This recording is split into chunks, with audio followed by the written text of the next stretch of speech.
ఆవకాయ ఆంజనేయ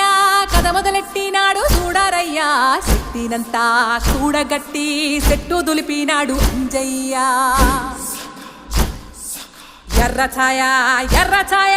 కోతి అవతార వెంటమాయ కత్తి సేత పట్టకుండా కాయ కోసినాడు కపిలయ్య